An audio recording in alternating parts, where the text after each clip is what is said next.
Un ser humano no vale por lo que le valoran los demás. Un ser humano vale por quién es. Ya está. Punto. Punto. Es así. Nosotros decimos punto pelota. Punto pelota. Así Que mismo. es más que punto y aparte. Punto pelota, se acabó. Un ser humano vale por lo que es, no por lo que los demás le valoran. ¿Qué es eso decir? Pero vamos a ver, si ha habido niños que de pequeños les han considerado los tontos de la clase y se han convertido en los más grandes expertos. El propio Ben Carson, un niño ridiculizado, insultado, considerado el tonto de la clase, se convirtió en el mejor neurocirujano infantil de la historia. Albert Einstein, problemas en el colegio, los profesores no le quisieron recomendar para su primer trabajo, pues es un estudiante tan mediocre, suspendió el examen de ingeniería para entrar a la universidad, y luego el mejor científico del siglo XX. Entonces, no tenemos ni idea de la grandeza de un ser humano. No lo sabemos etiquetar, no sabemos conocer, no sabemos explorar, no sabemos admirar. Entonces, cuando tú notas que alguien te quiere, que alguien cree en ti, que te valora, que te desafía, que te apoya y te acompaña, tú floreces como ser humano. ¡Wow! Increíble. Es así, es que floreces. Entonces, ¿qué pasa? Pues que hoy es una llamada, precisamente por la situación tan complicada en la que estamos, no a hacernos pequeñitos, no a encogernos, sino a florecer. Que es un gran reto, sobre todo, y ahora que mencionas ese el momento pandemia, el año que hemos vivido, la humanidad. Hay una frase en tu libro, La Reinvención, que me marcó, o sea, que me hizo, conecté mucho, porque decía, si tú no tienes, o sea, si no estás bien en el mundo emocional, no está bien en el mundo intelectual. Claro. Y wow, claro, es así. Cuando tú pasas por periodos donde tienes angustia, ansiedad, depresión, donde no te reconoces, sin las etiquetas que te valida el mundo, y te ves hacia adentro y dices, no sé quién soy porque nunca me he visto hacia adentro, siempre he vivido hacia afuera, entonces caes en un hueco emocional y ahí no pasa nada intelectualmente, no te desempeñas bien, no trabajas bien, no te comunicas bien, no aparece una idea, eso es un desierto creativo. Entonces, vamos al principio de la conversación, el reconocimiento de que algo pasa, salir a buscar ayuda para establecer o para fortalecer, mejor dicho, lo emocional. ¿Cómo, Mario, podemos entonces ayudarnos a madurar ese sistema de emociones que tenemos en un momento tan difícil como ha sido el enfrentar el COVID y la pandemia? Bueno, dos cosas. Primero, cuando hablabas efectivamente de lo emocional y lo intelectual. ¿Tú tienes cerca una ventana? Sí, enfrente mío. Bien. ¿Y esa ventana tiene persiana para subir y bajar? Sí. Bien. La ventana es la inteligencia, ¿vale? Okay. Tú, si te asomas, puedes entender el mundo porque lo ves. La persiana es el mundo emocional. Si tú bajas la persiana emocional, tú no ves nada. Esto es lo que pasa. Una persona bloqueada emocionalmente está anulada cognitivamente. Es decir, lo que abre la entrada de información por esa ventana que es la inteligencia es la persiana. ¿Qué ocurre? Que si tú no cuidas el mundo emocional, no estás cuidando el mundo intelectual. Una persona, repito, emocionalmente bloqueada, no importa lo inteligente que sea, que está intelectualmente, cognitivamente anulada. ¿Por qué? Porque el cerebro emocional es capaz de bloquear el cerebro ejecutivo. Y una persona ilusionada, una persona apasionada, tira, sube la persiana, llega a la ventana y dice, uy, qué barbaridad, cómo se ha espabilado este chico, esta chica, qué ideas tan buenas tiene, parece que le han hecho un trasplante de cerebro. No le han hecho un trasplante de cerebro, ha subido su persiana. Bien. Ahora, respecto de lo que estás comentando, vamos a ver. Esta situación está siendo muy dura, es larga en el tiempo, estamos todos muy cansados, psicológicamente, nos ha afectado por montones de sitios, y esto hay que comprenderlo. Entonces, nosotros tenemos que entender una cosa. Todos necesitamos ayudarnos unos a otros. Y pedir ayuda no es un signo de debilidad, es un signo de inteligencia. Es un signo de inteligencia. ¿Quién no ha necesitado ayuda a lo largo de su vida? Yo he necesitado ayuda y necesito ayuda constantemente. Constantemente. Las personas más jóvenes necesitan la ayuda de la experiencia de los demás. Las personas con más experiencia, porque tienen más edad, necesitan más ayuda a los jóvenes para manejarse en las tecnologías digitales. Hombres y mujeres nos tenemos que ayudar, unos a otros, distintas culturas. Es el momento de aparcar las diferencias y centrarnos en lo que nos une, no en lo que nos separa. Entonces, ¿qué pasa? Pues que todos nos podemos ayudar y tener esa disposición a ayudar. Pero ¿qué pasa? Que para eso tenemos que entender que una petición de ayuda no es un signo de debilidad, es un signo de inteligencia. Y todos lo vamos a necesitar, todos necesitamos esa ayuda. Correcto, o sea que en momentos de pandemia hay que ayudarse. Eso también, tú sabes que yo he escuchado mucho últimamente, Mario, me imagino que tú también, eso de la búsqueda de propósito.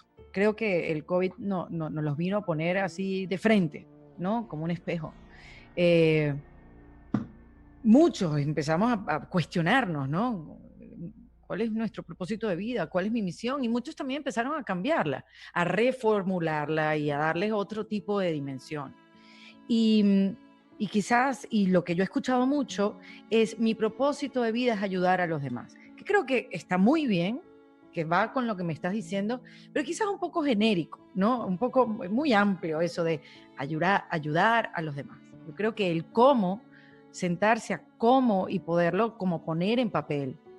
¿Cómo se puede ayudar a los demás? Yo también estoy teniendo esa misma experiencia de hasta qué punto la búsqueda de propósito está convirtiéndose en uno de los puntos más importantes. En realidad, la búsqueda de propósito es lo mismo que la búsqueda de sentido. ¿Cuál es el sentido de mi vida? Que no es el porqué de mi vida, sino el para qué de mi vida. Entonces, ¿qué ocurre? Que llega un momento en el que, sobre todo en situaciones muy difíciles, donde todo se va derrumbando, ¿no? o que es inestable y muy volátil, uno busca algo sólido, un para qué, un verdadero sentido, una razón de peso. ¿Qué ocurre? Pues que en mi experiencia el propósito nunca emerge del intelecto, siempre es un descubrimiento, es una revelación. Y efectivamente esa revelación, cuando es auténtica, busca el camino para que eso lo lleves a cabo de una forma práctica, de una forma concreta.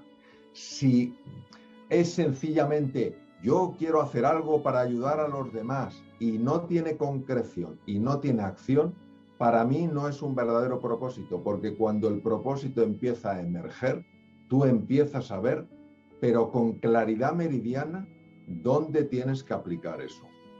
Pero hay una información importante entonces, Mario. El propósito te pilla haciendo. O sea, el propósito te agarra en acción. Sí, claro.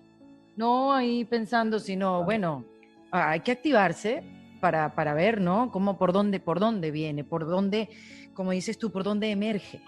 Claro, efectivamente. Es decir, el propósito, el para qué, no es una llamada simplemente al intelecto. Por ser una llamada del corazón, no del intelecto, es una llamada a la acción.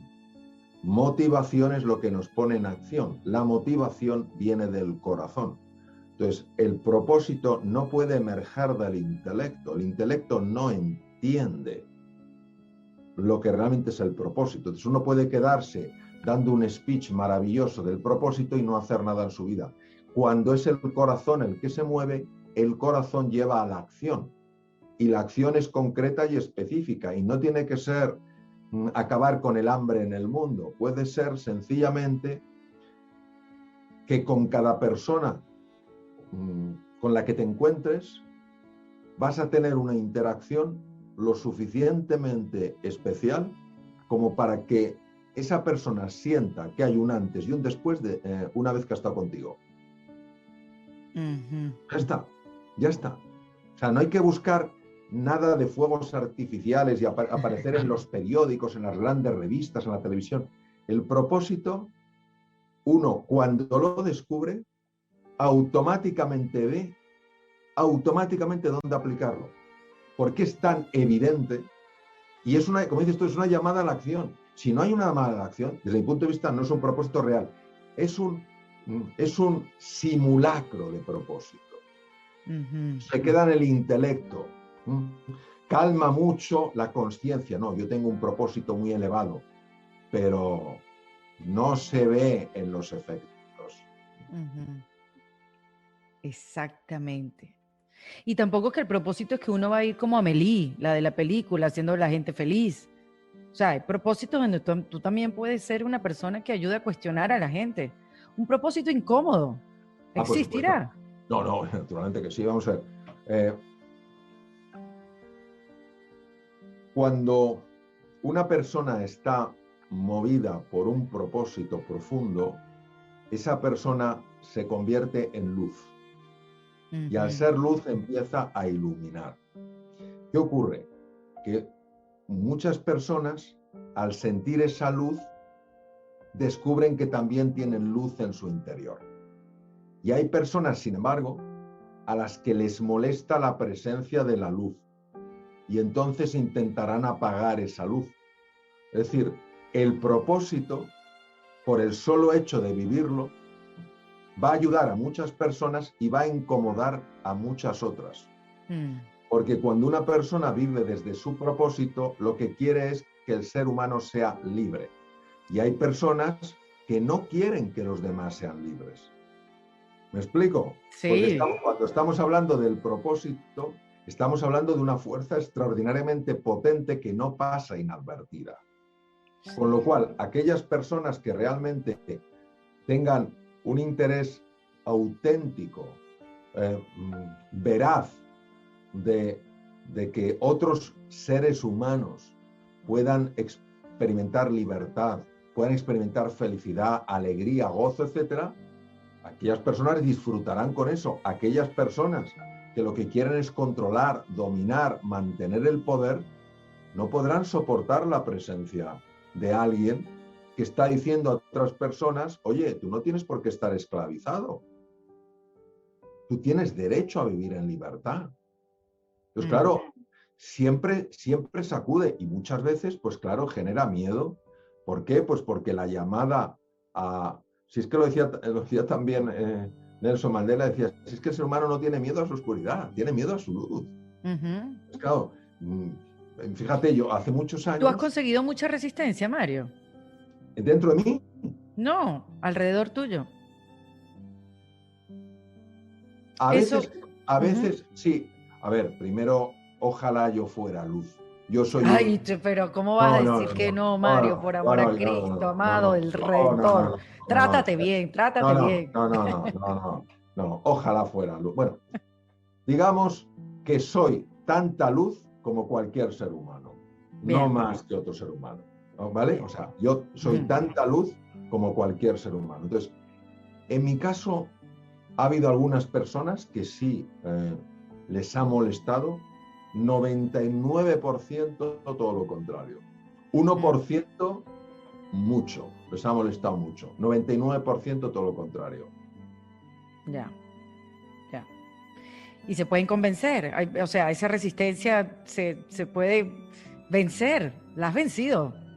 Bueno, como no se trata de convencer ni se trata de vencer, tú haces una propuesta, es como si tú haces un regalo, tú no fuerzas a nadie a que tome ese regalo o a que lo valore, ¿no? Pero definitivamente es un regalo, porque tú, Mario, o sea, ayudar a la gente a darse cuenta que no está condenado y que es un trabajo interno, transformar nuestra vida, transformándonos a nosotros mismos, transformando el punto de vista, eso es liberador, eso es salir de una cárcel. Pero absolutamente. Lo que pasa, fíjate, no sé si conoces una historia, es impresionante. Hace muchos años, en una ciudad en los Estados Unidos, había como un zoológico, pero todos los animales estaban metidos en jaulas. Y entonces llegó un momento en que decidieron cambiar ese zoológico porque no era adecuado que los animales estuvieran ahí. Entonces, en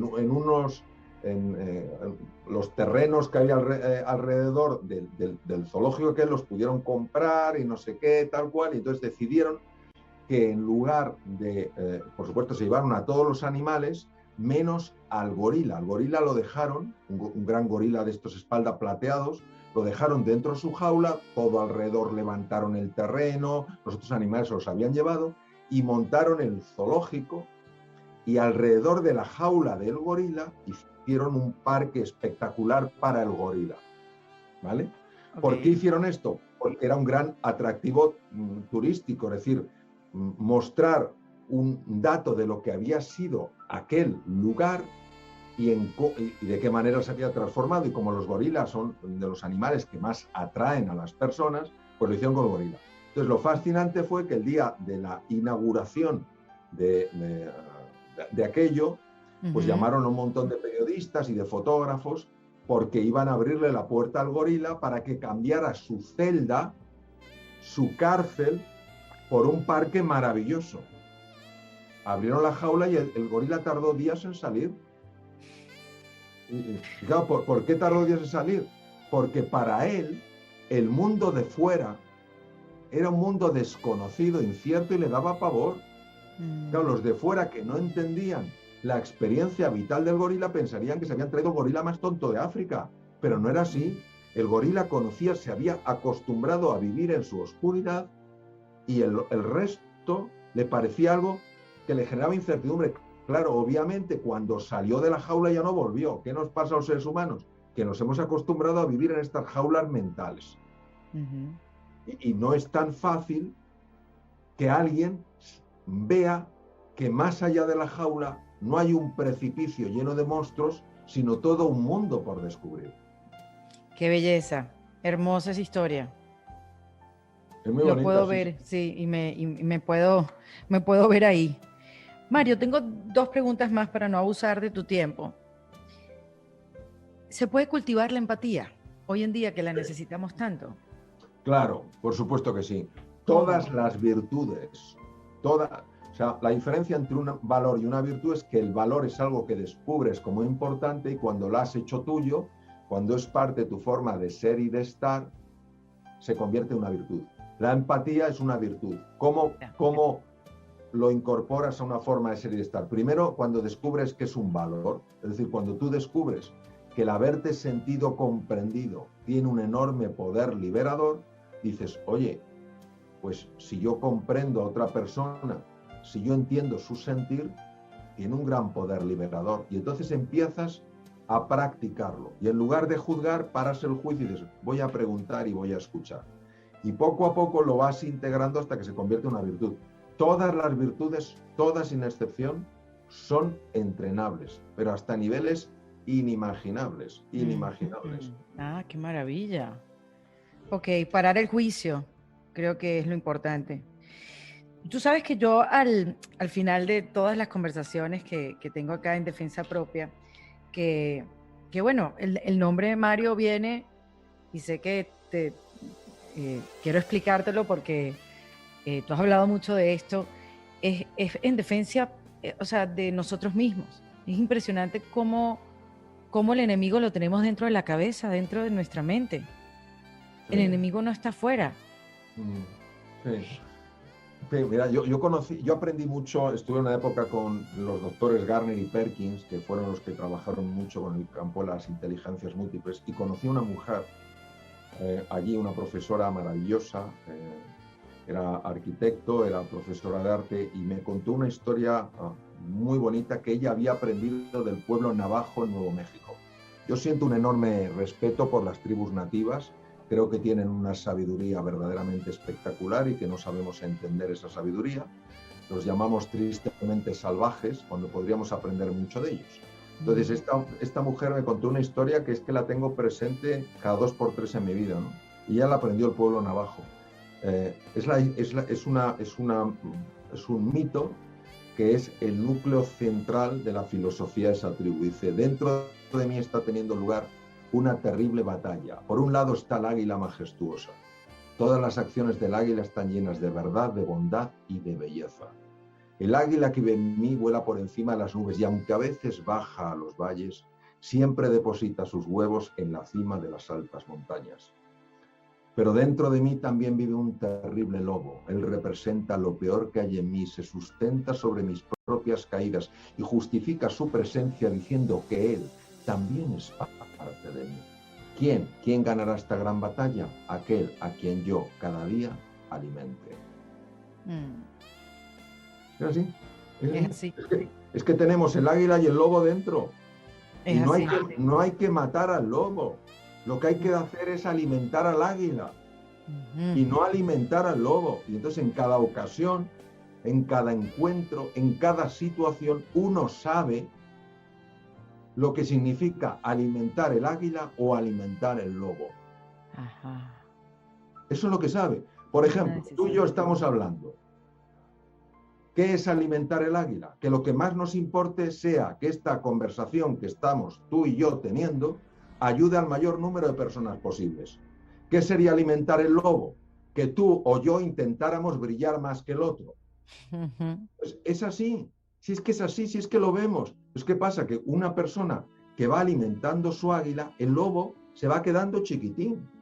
Se va quedando chiquitín. Entonces siempre habrá lobito, pero no pedazo de lobo, sino que habrá una enorme águila. Entonces, ¿qué pasa? Pues que claro, entonces esa persona es capaz de transmitir algo especial, pero eso es parte de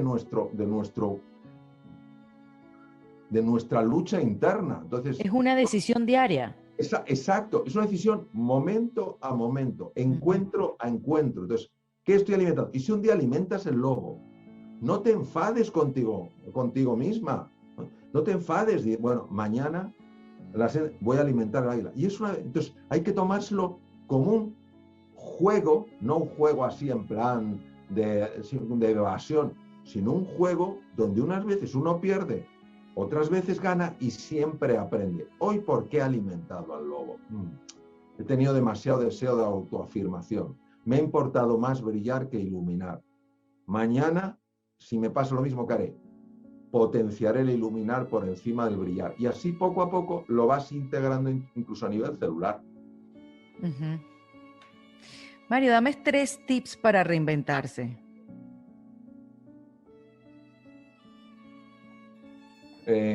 Conocerse, comprenderse y superarse.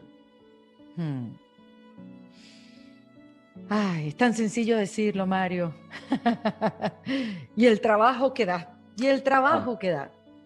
Pero por eso, fíjate, yo ante estas cosas que sé que no son sencillas de explicar, no son simples de aplicar, yo siempre invito a que se hagan una pregunta. Porque la pregunta que solemos hacernos ante caminos que no son fáciles es ¿cuánto me va a costar?